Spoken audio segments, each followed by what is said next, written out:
नमस्कार दोस्तों, आप सभी लोगों का मैं रोहित कुमार directstudy.com पे बहुत बहुत स्वागत करता हूं। आज के वीडियो में हम लोग बात करने जा रहे हैं, जैसा कि पता होना चाहिए, चैप्टर चल रहा है हमारा यांत्रिकी एवं पदार्थों के गुण। अंडरस्टैंड। उसी में हम लोग क्या करेंगे, आज हम लोग स्टार्ट करेंगे मॉडल क्वेश्चन। इससे पहले 58 क्वेश्चन ये जो है हमने कर लिया है एक वीडियो में। आज के वीडियो में हम लोग करने जा रहे हैं मॉडल क्वेश्चंस। इसमें पहला क्वेश्चन आपके सामने ये स्क्रीन पर रहा, शांति से समझने का प्रयत्न कीजिए। थोड़ा सा न्यूमेरिकल्स रहता है ज़्यादा इसमें, क्योंकि 12th लेवल तक का भी है। और आपको बता देना चाहते हैं, अगर वीडियो पहली बार देख रहे हैं तो ये आपको 6 to 8, 9th और 10th और 11th और 12th इन सभी क्लासेस के लिए बहुत ज़्यादा इंपॉर्टेंट है। क्योंकि NCERT और SCERT का क्या है, ये SCERT का क्या है, मिक्सचर है ये। इसमें सारे प्रीवियस ईयर क्वेश्चन हमने करा दिया आपको। 58 क्वेश्चन तक ये सारे प्रीवियस ईयर थे, देख सकते हैं यहाँ लिखा हुआ है। यहाँ से जितने हैं बहुत इंपॉर्टेंट है, जो एग्जाम में आ सकता है। ये क्वेश्चन की बात करें 11th 12th में आएगा, 9 10th में आने की संभावना कम है, बट ये सीख लीजिए, हो सके आ जाए इस टाइप के, तो कोई दिक्कत नहीं, आप सॉल्व कर लेंगे। एक दिन, गौर से सुनिए, एक दिन में मेट्रो स्टेशन पर एस्केलेटर चलती सीढ़ी के न चलने पर प्रीति को उसकी सीढ़ी पर पैदल चढ़ना पड़ता है। यानी मान लेते हैं एस्केलेटर है, तो इसके ऊपर ना प्रीति को पैदल चलना पड़ गया। क्यों? क्योंकि एस्केलेटर आज चल नहीं पा रहा है। इसमें टी समय लगता है, उसका टाइम जो है, टाइम जो लगा वो लगा टी टाइम, ठीक है, सॉरी T1 छोटा वाला। अन्य दिनों जब वो एस्केलेटर चल रहा था तब उसको खड़ी होकर जाने में उसको T2 लगता था। ये है रुका रहने पर। और जब चलता था एस्केलेटर, उस पर खड़ी रहती थी तो उसको टाइम लगता था T2। अंडरस्टैंड, T1 और T2। लेकिन क्या कह रहा है कि अगर वो ऐसा करती है कि चलते हुए एस्केलेटर पर चलकर ऊपर जाती है, मतलब एस्केलेटर भी चल रहा है और खुद भी वो चल के ऊपर जा रही है, तब कह रहा है कि टाइम क्या लगेगा। तो लगा समय आपको निकालने के लिए कह रहा है। सबसे पहले आप एक एक करके स्टेप बाय स्टेप चलेंगे तो सॉल्व कर पाएंगे। मैं इसमें कुछ नीचे कर दे रहा हूँ, अब यहाँ पे आराम से बनाता हूँ, क्योंकि कुछ है नहीं इसमें, समझना है सिर्फ। देखिए, प्रीति की चाल बताइए। तो मान के चलते हैं वो जो हाइट है, जो वहाँ जाना है, उसको h मान के चलता हूँ, तो क्या हो जाएगा H/T2, क्योंकि यही चाल है उसका। तो यहाँ से मान के चलिए, जो हमारा आया वेलोसिटी 1 आ गया। एस्केलेटर की मान के चलते हैं,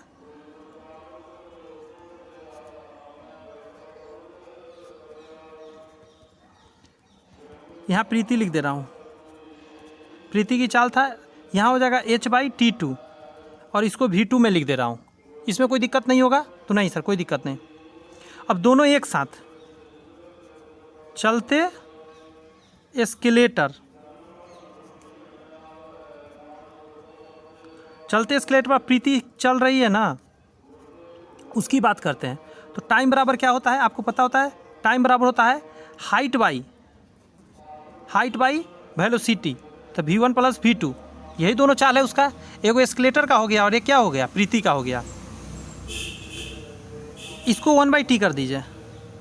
इधर 1/t करेगा तो इधर पलट जाएगा, V1 प्लस V2/h आ जाएगा। अब 1/t इधर क्या हो जाएगा, ये अलग अलग कर दीजिए। इसके बटा में h कैपिटल है, h कैपिटल लिखिए, 70 कैपिटल ही h है, प्लस V2/h। अब बताइए, यहाँ से वैल्यू देखिएगा, H/T2 क्या है, V1, यहाँ है h उल्टा है, V1/h। तो इसको क्या लिख सकते हैं आप, 1/T2, और इसको लिख सकते हैं 1/T1, क्योंकि यहाँ देखिए V2 बराबर H/T2 है। अब इसको 1/T इक्वल टू, आप इसको एलसीएम ले लीजिए, T2 T1, यहाँ आ जाएगा आपका T1 प्लस T2। T निकालेंगे तो पलटी मार जाएगा, T1 T2 बटा के नीचे क्या आ जाएगा, T1 प्लस T2। यही आपका आंसर होगा। तो T बराबर T1 plus T2, sorry option पर अब आइए, क्वेश्चन में दिखाता हूँ। यह रहा पूरा क्वेश्चन है आपकी स्क्रीन पर, कुछ इस प्रकार। यहाँ से आप जवाब दीजिए। आप हमारा जो आया है T1 T2 माइनस T1 नहीं आया, T1 T2 प्लस T1 ये आया है। इसको उलट पुलट के लिख दिया तो कोई दिक्कत नहीं है, कहीं भी ऊपर नीचे इधर उधर कर दीजिए, इधर उधर कर दिए, कोई दिक्कत उससे नहीं है। माइनस में थोड़ा दिक्कत हो जाता है। देखिए हमारा भी वही आया था, बात समझे, थोड़ा सा पीछे करके देख सकते हैं, अगर कोई दिक्कत होगा तो ये बन गया आपका।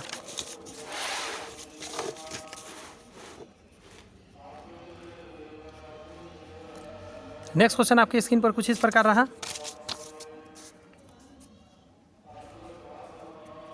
2 नंबर क्वेश्चन की बात करते हैं। यह पिक्चर दिया गया आपके सामने, कह रहा है यदि एक चोरों को की कार अपने और उसकी पीछा करते हुए पुलिस की कार के लिए वेग और समय के ग्राफ दिया गया है, तो पुलिस की, गौर से सुनिए, तो पुलिस की कार, किसकी, पुलिस की कार चोरों की कार को पार कर लेगी यानी पकड़ लेगी। कब पकड़ेगी इस डायग्राम्स के आधार पर बताइए। बात समझ रहे हो क्या कहना चाह रहा है?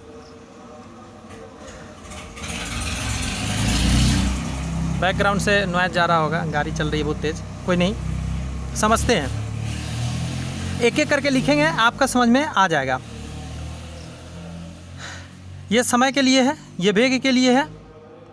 इस बिंदु मान के चलता हूँ कि एक इधर चल रहा है चोर, इधर पुलिस चल रहा है, पुलिस तेज़ी से चल रहा है, चोर सेम रफ्तार से चल रहा है, 10 मीटर प्रति सेकेंड उसका कांस्टेंट स्पीड है, लेकिन पुलिस अपना धीरे धीरे रफ्तार बढ़ा रही है। तो इस जगह पे मान के चलता हूँ कि मिल गया। सपोज कीजिए जैसा पिक्चर में दिखाया गया उसी से चलेंगे, ये पिक्चर का दिखाया गया, हमने नहीं बनाया है, तो यहाँ पे मिल रहा है ऐसा बता रहा है पिक्चर। तो पुलिस से स्टार्ट किया होगा 0 से, यस सर, u बराबर 0, v बराबर क्या हो जाएगा, ये यहाँ पे ये जो डॉट दे रहा है इसका मतलब यहाँ पकड़ रहा है, तो ये 10 सेकेंड के समय में, 10 सेकेंड के टाइम पे जो वेलोसिटी है वो कितना है बताइए, 10 का है, 10 मीटर पर सेकेंड, देखिए 10 मीटर पर सेकेंड है। टाइम की बात करें तो यहाँ पे क्या है, 10 सेकेंड है। हम जानते हैं v बराबर होता है u प्लस AT, वेलोसिटी यहाँ पर हम 10 डाल दे रहे हैं, ये तो 0 हो जाएगा क्योंकि स्टार्ट 0 से किया था, यहाँ से एक्सेलरेशन निकल जाएगा इंटू 10, तो 10/10 इक्वल टू a हो जाएगा, यानी कि a का माना गया 1 मीटर प्रति सेकेंड स्क्वायर। ध्यान रखिएगा मीटर सेकेंड स्क्वायर में आता है आपका एक्सेलरेशन, मतलब हर सेकेंड क्या इसका रफ्तार बढ़ रही है। बात समझ में आ रहा है? दूसरा सेकेंड 2, तीसरा सेकेंड 4, ऐसे करके बढ़ते जा रही है, मतलब सॉरी एक एक करके रफ्तार इसका एक्सेलरेट हो रही है। अब हमने एक्सेलरेशन निकाल लिया, अब हम दूरी बराबर जानते हैं, हमको दूरी ही तो निकालना है कि कितना दूर पे जाके वो पकड़ेगा। तो दूरी बराबर हम जानते हैं ut plus half AT square होता है, और ये दूरी को s से सूचित करते हैं, फार्मूला में s बराबर ut plus half AT square बहुत बार सुने होंगे। u की बात करें तो आपने देखा 0 से शुरू किया, टाइम छोड़ दीजिए, 1/2 रहने दीजिए, एक्सेलरेशन 1 का है, और टाइम की बात करें तो t2 रहने देते हैं। यहाँ से क्या आ जाएगा, s बराबर हाफ t स्क्वायर आ जाएगा, ये तो ख़त्म कहानी। तो s बराबर हाफ t स्क्वायर। अब देखिए यहाँ से ये डिस्टेंस की बात करें, मतलब सॉरी ये टाइम, ये क्या निकला, तो ये डिस्टेंस निकला। और चोर कितना डिस्टेंस कवर कर रहा है आपको पता है, टी टाइम में उसका रफ्तार है 10 का, उसका रफ्तार 10 का है, ये चोर का है। देखिए तो ये तो हो गया पुलिस का, पुलिस का ये रहा आपका दूरी, और चोर का दूरी देखते हैं कि टी टाइम में, ये टी टाइम में इसका है, तो टी टाइम में चोर का हो जाएगा 10t, चोर द्वारा जो दूरी कवर किया जाएगा 10t। क्यों किया जा रहा है आप समझ गए होंगे, 10 मीटर प्रति सेकेंड है और टी टाइम है, टाइम से गुना कर दीजिए, समय गुना चाल क्या होता है, दूरी ही तो होता है, तो दोनों दूरी क्या होगा, बराबर होगा, तब ना आपस में मिलेगा। यही तो निकालना है कि कब जाके उसके आगे पकड़ लेगा या साथ में आ जाएगा, जो भी कहिए। तो इन दोनों को बराबर कीजिए, तो 1/2 t स्क्वायर बराबर 10t, एक टी से एक टी कट गया, उधर गुना हो जाएगा, t बराबर 20 सेकेंड आपका आ जाएगा। बस समझे? तो आंसर क्या हो जाएगा, पीछा शुरू करने के 20 सेकेंड बाद, 20 सेकेंड बाद क्या हो जाएगा, वो पकड़ लेगा। ये था कहानी। कैसा लगा, समझ में आया बात? मुझे लगता है अच्छे से समझ में आ गया होगा। आ गया तो अच्छी बात, नहीं आया तो घबराने की ज़रूरत नहीं है। थोड़ा सा पीछे करिए, एक बार और देखिए। न्यूमेरिकल्स जान नहीं छोड़ने वाला इस चैप्टर में, क्योंकि फिजिक्स जब तक चलेगा न्यूमेरिकल्स तो रहेगा ही रहेगा। ऐसा नहीं एग्जाम में न्यूमेरिकल्स ही खाली आते हैं, मैं यहाँ न्यूमेरिकल्स बता रहा हूँ, इस बुक के हिसाब से मैं चल रहा हूँ। एग्जाम में इतने ज़्यादा न्यूमेरिकल नहीं आते, थ्योरी ही आते हैं। माइंड में ऐसा ना बैठा लीजिएगा कि न्यूमेरिकल आएगा मैं फेल कर जाऊँगा, बगैर निगेटिव नहीं सोचना है कुछ भी। इस क्वेश्चन को स्किप कर दीजिए, मैं PDF दूंगा, टेलीग्राम ज्वाइन कर लीजिए, डिस्क्रिप्शन में लिंक है, वहाँ से इसको देख लीजिएगा। बहुत लंबा जाने वाला है, लेकिन जब मैं बहुत बार लिखूंगा आप कंफ्यूज कर जाएंगे। खुद से आप इसका देखिएगा, आपको समझ में आ जाएगा। भारी नहीं है, लेकिन बहुत ज़्यादा लिखना पड़ेगा। मुझे 2 पेज हो जाएगा, आपको स्क्रीन पर पूरा दिखेगा नहीं एक साथ ना, तो आपको थोड़ा दिक्कत होगा, लेकिन आप देख लीजिएगा इसका क्या चीज़ में PDF से। सॉरी 4 नंबर क्वेश्चन ये रहा आपके स्क्रीन पर। ऐसे आंसर मैं बता दूँ पहले, ये जो क्वेश्चन दिया गया है 3 का हो जाएगा आपका B, ये B नंबर आएगा आंसर। ठीक है, आगे आइए। 4 नंबर क्वेश्चन कह रहा है समझने का प्रयत्न करते हैं कि दो प्रक्षेपियों के प्रक्षेप पथ निम्न चित्र के अनुसार दर्शाए गए हैं। इसको बोलते हैं, देखिए नाम माइंड से निकल गया। जैसे यहाँ से एंगल के हिसाब से अगर कोई चीज़ फेंका जाए तो कितना डिस्टेंस कवर करेगा, कितना हाइट कवर करेगा, ये सब चीज़ें इससे पता चलता है। यदि प्रक्षेप के उड़न काल T1 तथा T2 है, इसका T1 है, इसका T2 है। प्रक्षेपण की गति की बात करें तो इसका U1 है और इसका U2 है गति। तो ऑप्शन दे रहा है क्या होने वाला है। यहाँ पे थोड़ा सा या तो आप बना भी सकते हैं या आप समझ के थोड़ा सा समझ सकते हैं। देखिए यहाँ पे एक हाइट यहाँ पे आएगा, एक हाइट यहाँ पे आने वाला है। इसको हम H1 कह देते हैं, इसको हम H2 कह देते हैं। यहाँ एक चीज़ आपको जानना पड़ेगा कि एक फार्मूला है जो मैं आपके सामने लिख रहा हूँ। अधिकतम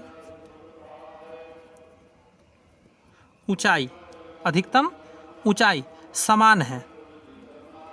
दोनों का हाइट जो है T1 T2 जो H1 H2 है, दोनों बराबर है।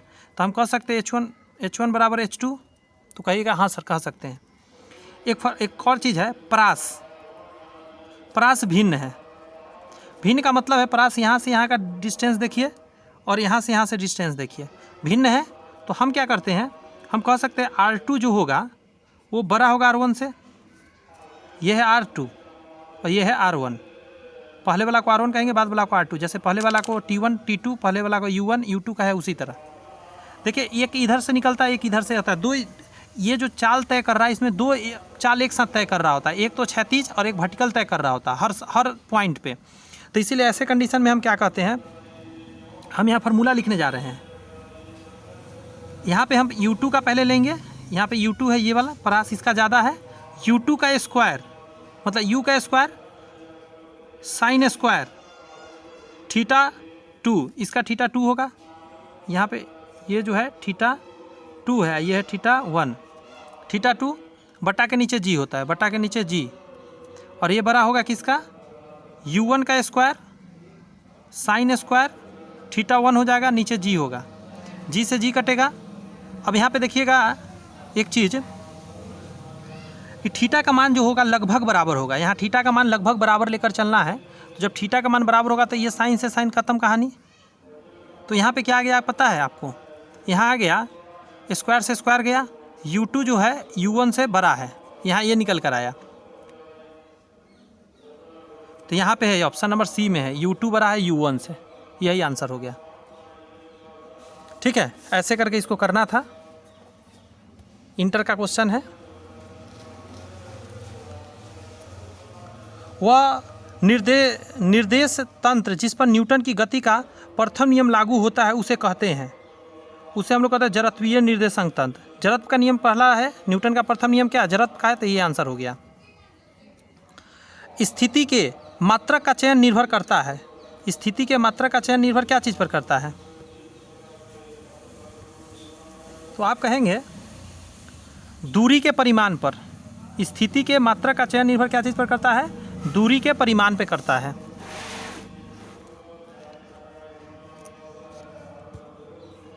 सात नंबर का रहा है, जब किसी वस्तु की गति में त्वरण उत्पन्न होती है, क्या चीज़, त्वरण उत्पन्न होती है, तब क्या होता है पता है आपको, उस पर सदैव कोई बल कार्य करता है। त्वरण होने का मतलब उस पर कोई ना कोई बल कार्य हमेशा सदैव करते रहता है। नेक्स्ट आपके सामने क्वेश्चन 8 नंबर है। इसका मैं आंसर बता दूं आपको, इसका आंसर सी है। ठीक है, PDF में सॉल्यूशन प्रोवाइड करूंगा, वहां जाके इसको देख लीजिएगा, ऐसे अभी ना पल्ले पड़ेगा।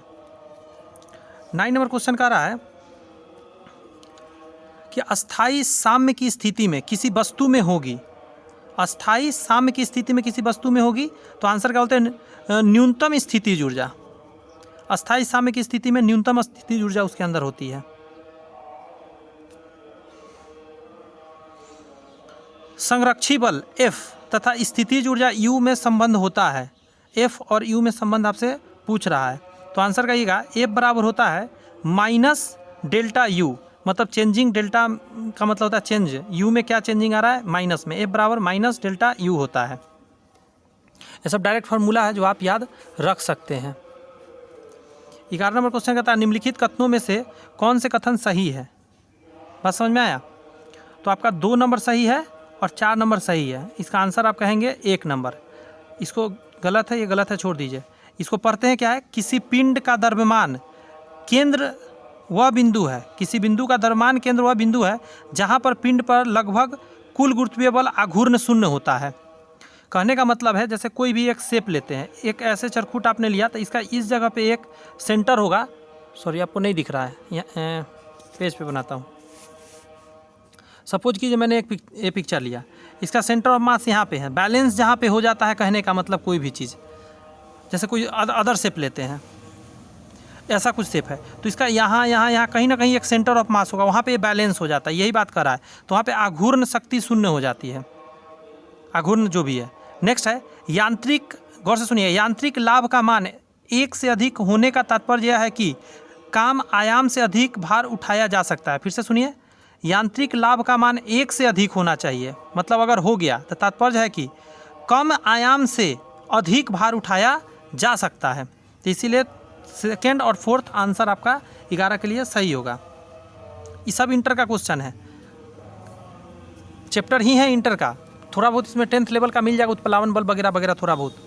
बल की शक्ति कण पर कार्यरत बल आघूर्ण और उसके डैश के टॉर्क की बात करता है, बल आघूर्ण टॉर्क होता है। बल की शक्ति कण पर कार्यरत बल आघूर्ण और उसके डैश के गुणनफल के तुल्य होता है। तो इसको कहेंगे कोणीय वेग के तुल्य होता है।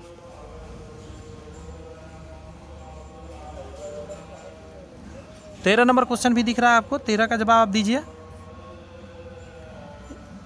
मैं 1 मिनट बिजी होता हूँ, उतना देर में आप 13 का जवाब दें, मुझे अच्छा लगेगा कि आपने एक आध 2 क्वेश्चन का आपने भी मेहनत करके जवाब दिया। नहीं जानते कोई बात नहीं। देखिए, किसी पिंड का जड़त्व आघूर्ण द्रव्यमान के साथ साथ निर्भर करता है। आंसर हो जाएगा आपका आघूर्ण अक्ष के परितः पिंड के द्रव्यमान वितरण पर। क्या होगा, घूर्णन अक्ष के परितः पिंड के द्रव्यमान वितरण पर भी निर्भर करता है पिंड का जड़त्व आघूर्ण का द्रव्यमान। यदि पृथ्वी सतह पर गुरुत्वीय त्वरण g है तो पृथ्वी सतह के पृथ्वी की त्रिज्या r के बराबर ऊंचाई पर m द्रव्यमान की वस्तु की स्थितिज ऊर्जा में वृद्धि होगी। स्थितिज ऊर्जा में क्या वृद्धि होगी, तो आप याद रखिएगा, आंसर होता है mg/2। क्या होता है, mg/2 होता है। इसको कभी कभी ऐसे भी लिख देता है 1/2 mgr, तो घबरा मत जाइएगा।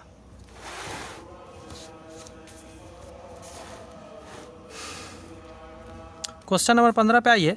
पृथ्वी के घूर्णन के कारण गुरुत्वीय त्वरण पर प्रभाव पड़ता है। तो आंसर हो जाएगा आपका जी का मान भूमध्य रेखा पर अधिकतम तथा ध्रुवों पर न्यूनतम होता है। ये बात जानते थे, बहुत लोग जानते रहे होंगे। 16 नंबर कह रहा है कि दर्शाए गए चित्र में एम द्रव्यमान का एक ग्रह है। एम द्रव्यमान है इसका, सॉरी यहाँ पे है शायद, रुक जाइए पता चलेगा। एम द्रव्यमान का एक ग्रह है, सूर्य एस के चारों ओर दीर्घवृत्तीय कक्षा में घूम रही है। हाँ यही है, एस के चारों तरफ घूम रही है दीर्घवृत्तीय। छायित क्षेत्रफल एस सी डी ये वाला छायांकित भाग, क्षेत्रफल इधर का दुगना है, इसका ये दुगना है। यदि ग्रह सी से डी तक पहुंचने में T1 लगता है, कहाँ से, सी से डी तक पहुंचने में T1 समय लगता है, और ए से बी तक पहुंचने में T2, ए से बी तक T2, यहाँ पे लिख देता हूँ T1, इधर लिख देता हूँ T2 समय लगता है। तो आपसे पूछ रहा है, ऑप्शन ए हो जाएगा, T1 बराबर 2T2 हो जाएगा, क्योंकि इसका ये डबल है, इसका ये डबल होने के कारण T1 बराबर 2T2 हो जाएगा।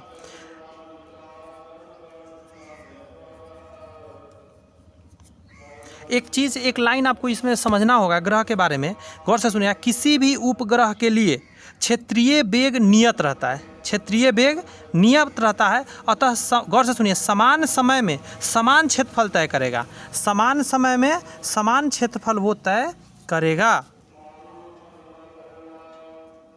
T1 जो होगा T2 का डबल होगा, बस इतना ही जानिए। ये इसके आधार पर और इसके आधार पर निकाल सकते हैं। इससे अगर क्षेत्रफल दुगना है तो ये दुगना, अगर तिगुना करता तो 3T हो जाता। बस इतना माइंड में रखिए और कुछ नहीं रखिए।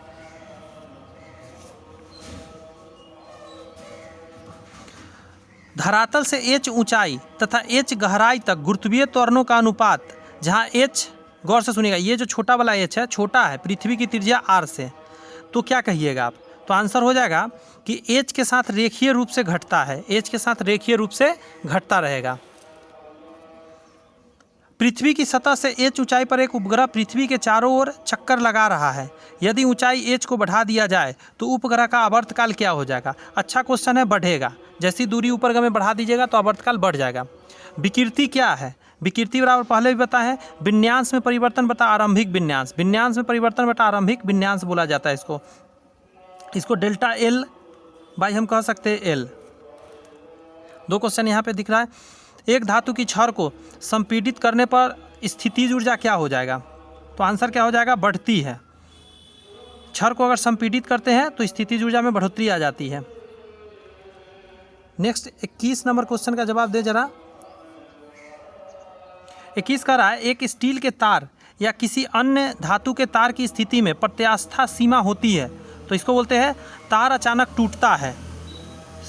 फिर से सुनिए, एक स्टील के तार या किसी अन्य धातु के तार की स्थिति में प्रत्यास्था सीमा होगी जब तार अचानक टूट जाता है।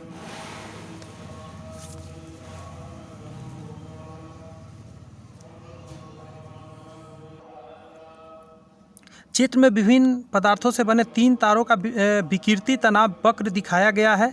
यदि पी क्यू आर तारों की प्रत्यास्था सीमाएं, तब चित्रानुसार ये देखिए और ऑप्शन का जवाब दीजिए। तो आप कहेंगे आर तार की तनन शक्ति अधिक होगी, आर तार की तनन शक्ति अधिक है, इसका तनाव ज़्यादा है इस पर, ये तनाव सह रहा है, ये तनाव कम सह रहा है। विकृति के से नीचे जब आएंगे तो जितना नीचे आएंगे उतना ही वो क्या होगा, तनन शक्ति ज़्यादा होगा, यानी खिंचाव शक्ति उसमें ज़्यादा होगा। पारे को केस नली में भरना मुश्किल है क्योंकि, बहुत आसान क्वेश्चन है, ये सब जवाब आपको पता होना चाहिए। पारा केस नली में नीचे उतरता है क्योंकि उसके दीवार में चिपक नहीं पाता है थोड़ा भी, इसलिए नीचे की तरफ जाता है। दिए गए स्थान पर जहाँ गुरुत्वीय त्वरण बल G का मान G मीटर पर सेकेंड स्क्वायर है, D kg पर मीटर क्यूब घनत्व के शीशे का गोला रो किलोग्राम प्रति मीटर क्यूब के द्रव में छोड़ा जाता है। यदि D जो है रो से बड़ा है, गोला के बारे में कहा जा रहा है, कौन सा ऑप्शन को आप जवाब देंगे? तो आपका आंसर होगा C। G का जो मान आएगा D minus rho by D, त्वरण के ऊर्ध्वाधर नीचे गिरेगा, मतलब एक रफ्तार से नीचे गिरेगा। डायरेक्ट इसको याद रखिए, फॉर्मूला है।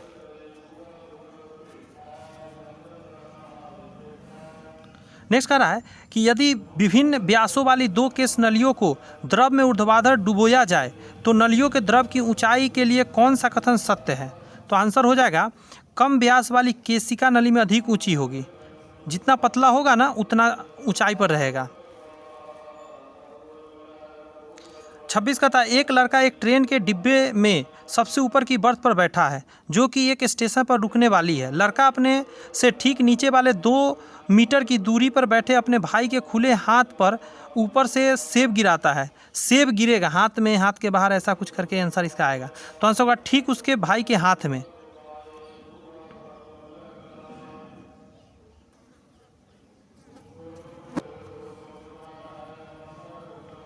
सत्ताईस नंबर कह रहा है कि किसी पिंड पर 3 समानांतर बल एक ही समतल में कार्य कर रहा है।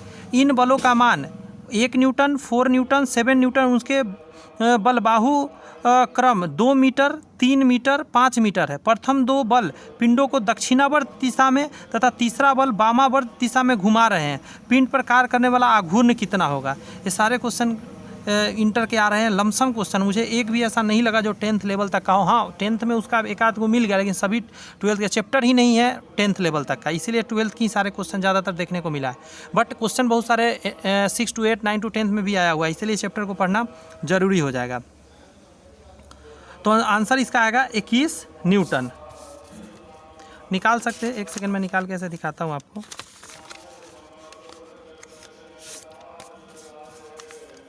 हम जानते हैं F1 बराबर 1 न्यूटन होता है, यहाँ पे हो जाएगा D1 बराबर 2 मीटर, F2 बराबर 4 न्यूटन, D2 बराबर 3 मीटर, F3 7 न्यूटन, तो D3 5 मीटर है।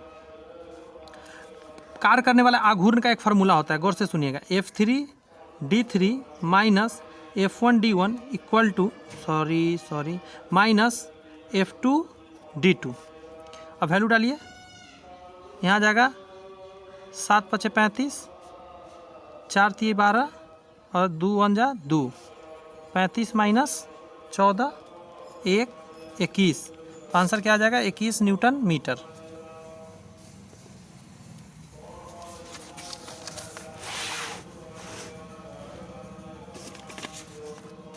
जवाब दे जरा। 28 नंबर प्रश्न क्या कह रहा है?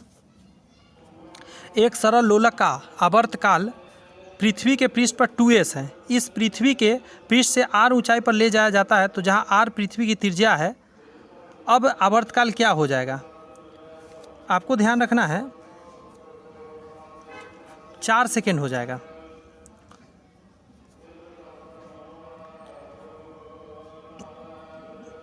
इसका एक सॉल्यूशन भी है, पीडीएफ से आप देखिएगा इसका सॉल्यूशन कैसे किया गया है।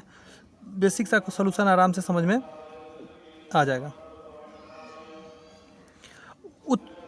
उत्प्लावी बल्ब निर्भर करता है तो विस्थापित तरल के भार पर निर्भर करता है।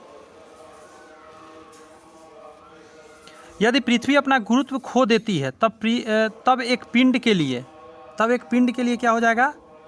भार शून्य हो जाता है, जबकि द्रव्यमान शून्य नहीं होगा। भार शून्य हो जाता है लेकिन द्रव्यमान शून्य नहीं होता, ध्यान रखिएगा। अब इसका आसान तरीका है, जब भी इस टाइप के क्वेश्चन है तो भार छोटा लिखा जाता है और द्रव्यमान बड़ा लिखा जाता है। तो भार शून्य हो सकता है छोटा चीज़, द्रव्यमान नहीं हो पाता क्योंकि बड़ा है, मोटा है, कुछ भी याद रखिए।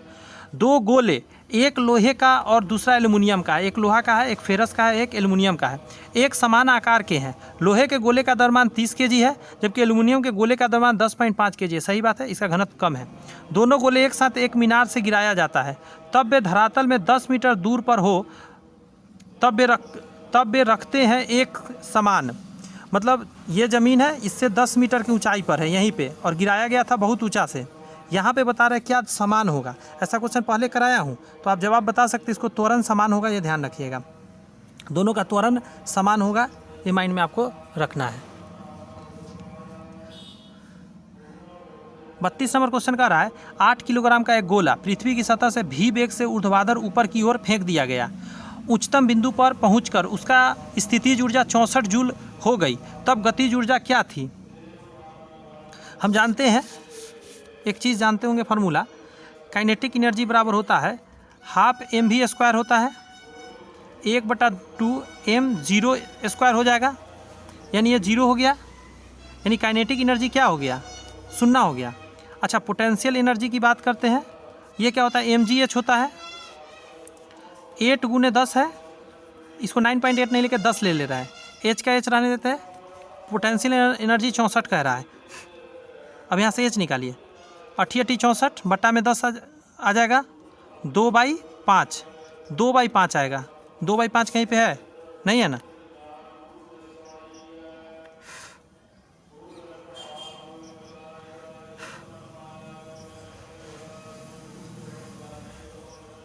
सॉरी, यहाँ 4/5 आता, फिर भी कहीं पे नहीं है, तो आंसर इसमें से कोई भी नहीं होगा। 32 का क्या डालिएगा? ई डालिए।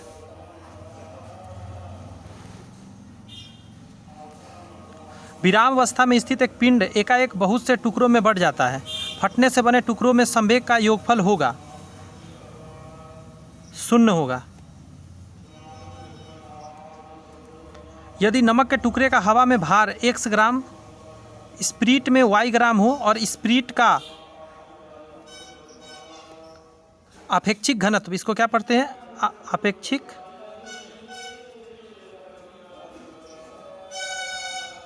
अपेक्षित घनत्व d है, तो नमक का अपेक्षित घनत्व क्या होगा आपसे पूछ रहा है। तो ये जो हो जाएगा, ये याद रखिएगा, dx/x minus D, sorry x minus Y. 35 का रहा है, एक सेकेंडी लोलक को चंद्रमा पर ले जाया जाता है, जहां g का मान पृथ्वी पर g के मान का 1/6 भाग है। लोलक का आवर्तकाल हो जाएगा 2√6 सेकेंड हो जाएगा, 2√6 सेकेंड हो जाएगा इसका।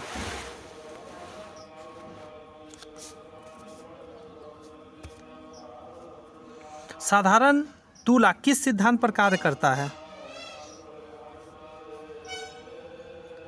तो आप कहेंगे ये करता है आपका बल युग्म के सिद्धांत पर। बल युग्म के सिद्धांत पर यह कार्य करता है। 1 किलोग्राम द्रव्यमान व 3 सेमी त्रिज्या के किसी ठोस गोले को उसके केंद्र से जाती हुई अक्ष के परितः 50 रेडियन प्रति सेकंड के कोणीय वेग से घुमाया जाता है। घूर्णन की गतिज ऊर्जा क्या हो जाएगी? 37 का आ जाएगा आपका 9/10 जूल। सॉल्यूशन वगैरह देख लीजिएगा, PDF डालेंगे उसमें। अंतरिक्ष में 2 उल्का पिंडों के द्रव्यमान क्रमशः 7 kg और 9 किलोग्राम है। यदि वे एक दूसरे से 8 मीटर की दूरी पर है तो उसका द्रव्यमान केंद्र से 9 किलोग्राम वाले पिंड से दूर होगा। तो 38 का क्या जवाब देंगे? 3.5 सेंटीमीटर हो जाएगा। वो फार्मूला लगाइएगा m1x2 + m2x2 / m1 m2 वाला लगा दीजिएगा, फार्मूला आ जाएगा। एक उपग्रह पृथ्वी के चारों ओर चक्कर लगा रहा है। यदि उसे पलायन करना है तो उसके वेग को वर्तमान वेग से कितना बढ़ाया जाना चाहिए? तो इसका आंसर हो जाएगा आपका 41% बढ़ाना चाहिए। अप्रॉक्सली 41% बढ़ाने पर पलायन कर जाएगा। 41.4 के करीब आता है सॉल्व करने पर इसका। 30% क्षमता वाले मोटर द्वारा 100 किलोग्राम द्रव्यमान के एक पिंड को 30 मीटर की ऊंचाई तक उठाने के लिए उसमें ऊर्जा की आवश्यकता होगी। जी का मान 10 मीटर प्रति सेकेंड स्क्वायर आपको दे दिया है। फार्मूला आप mgh जानते हैं, mgh करके लगा लीजिएगा, आपका आएगा 10⁵ जूल। बी नंबर आंसर हो जाएगा। ठीक है, mgh फार्मूला से आएगा। एक व्यक्ति लिफ्ट के भीतर एक भार नापने वाली मशीन पर खड़ा है। मशीन का पाठ्यांक न्यूनतम होगा यदि लिफ्ट का गति करेगा। आसान सा है, मुक्त रूप से नीचे की ओर गिरेगा तब। मुक्त रूप से नीचे की ओर जा रहा होगा। एक व्यक्ति लिफ्ट के भीतर भार नापने वाली मशीन पर खड़ा है। मशीन का पाठ्यांक न्यूनतम होगा, यानी 0 हो जाएगा असल में जब नीचे गिरने लगेगा वो। तो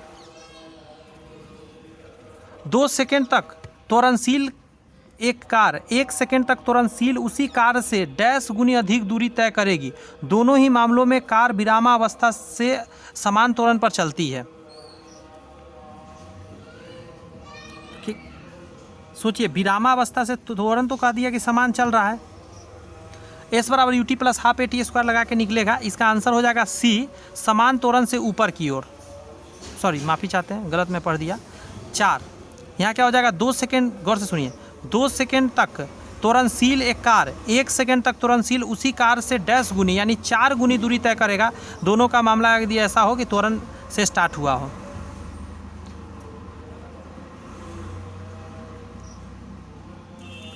एक बैरोमीटर में पारे के स्तंभ की ऊंचाई 75 सेमी। यदि पारे का अपेक्षित घनत्व 13.6 के स्थान पर 0.8 अपेक्षित घनत्व वाला द्रव लिया जाए तब द्रव स्तंभ की ऊंचाई होगी।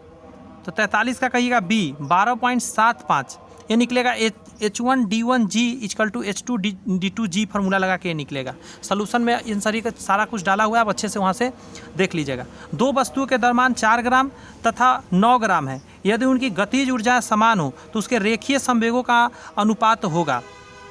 तो आंसर क्या हो जाएगा? 2:3 हो जाएगा। फार्मूला वही रहेगा, काइनेटिक एनर्जी ½ mv² और mgh करके निकाल लीजिएगा।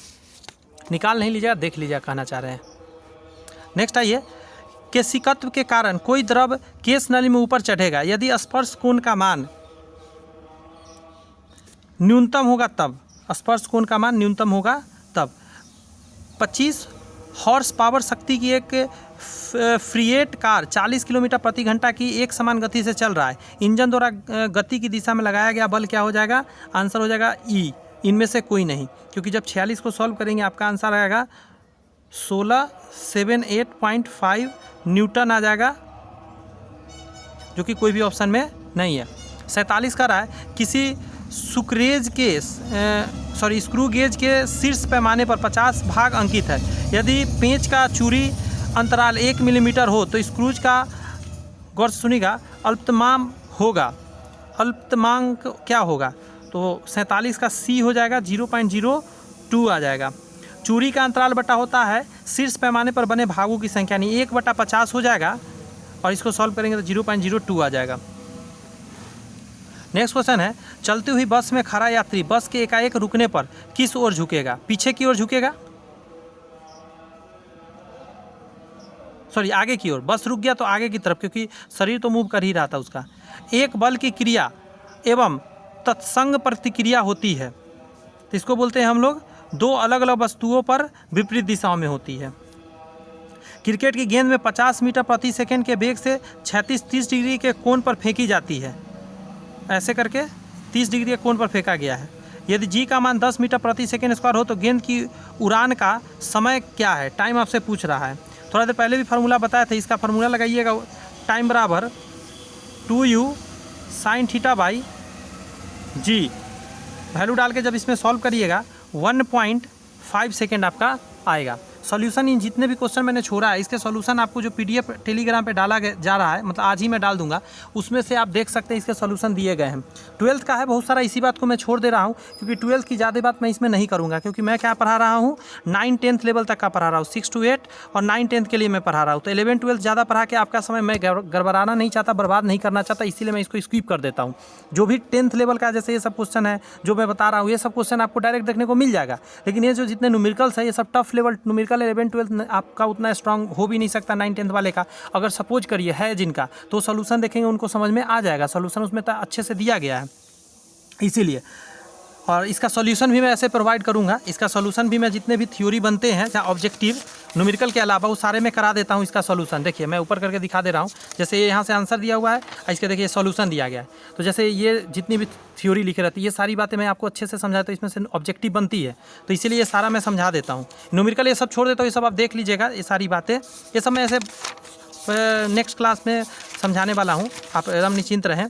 जितना भी जहाँ से ये सब ऑब्जेक्टिव बनेगा, इस सब में से ये सब चीज़ हम लोग समझ लेंगे। हाँ, ये जो जितने हैं अभी मैं पढ़ाया हूँ उसी में का ये क्वेश्चन का आंसर आया था ना 2√6, तो यहाँ से देख लेंगे। जिनका 11-12 सही होगा वो देख लेंगे। 9-10 लेवल का जो बंदा है वो क्या करेगा, उसको पल्ले ही नहीं पड़ेगा कुछ। अभी 11-12 पढ़ने का समय थोड़े ना बच गया है, तो उसको क्या करना है 9-10 पर ही ज़्यादा फोकस करना है, क्योंकि ज़्यादा 11-12 का क्वेश्चन रहता नहीं, थोड़ा बहुत ही रहता है। तो चलिए सेशन कैसा लगा मुझे कमेंट्स में ज़रूर बताइए। कुछ भी नया या कुछ भी एक्स्ट्रा चाहते हैं हमें ज़रूर बताइए। All the best, bye bye, thank you.